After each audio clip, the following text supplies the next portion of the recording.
When I was young, I always felt like I was worthless and I was useless.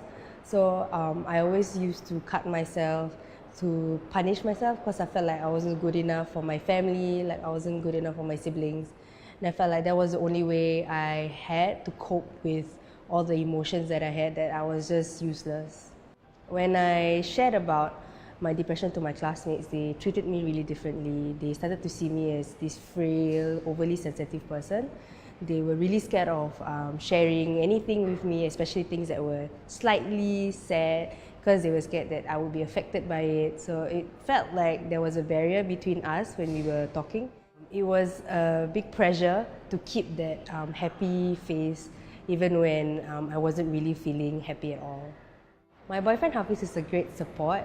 I actually met him in poly and we've been together for about 6 years. And he's been a great support for me because he was the one that actually got me into counselling and got me into treatment. So I knew that I had depression, but I was never brave enough to actually go for treatment and actually seek help. But he was the one who actually got me help, and I am honestly where I am today because of him. My friends are also a great source of support. I have a support group, so it's individuals with mental health issues, and I feel that they are really important to me. They understand where I'm coming from, and I think that really helps when I feel really misunderstood. So 2 years ago, I started Sidekick, which is a social enterprise to create digital tools for mental health care. We are creating mobile applications to help with psychotherapy, which is one of the treatments for mental health.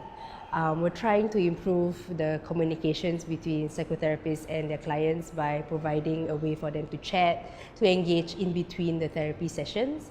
I started this app and Sidekick was because of my own experience. When I was in the psychiatric ward, there was a lot of inefficiency and I felt that so much could have been better. They were using like hard copy piece of paper to do a lot of the assignments, which I thought was really crazy because it's 2017. So when I was applying for university, I actually declared that I had depression in my application. And in the second year, I wanted to do a lot of projects. I wanted to try, I wanted to learn more.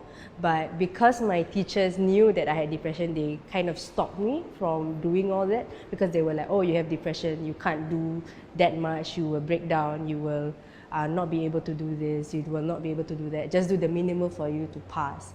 There is a stigma in Singapore in regards to mental illness because of how the society sees individuals with mental health issues.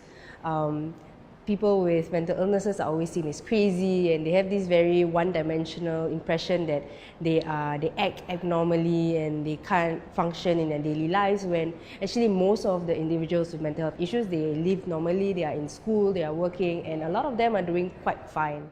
To all those who are going through a difficult time and are going through a depressing moment in your life, never give up. Always know that there is hope and that it will get better. There will always be people like myself who will be supporting you and pushing you to get better and be successful in your lives.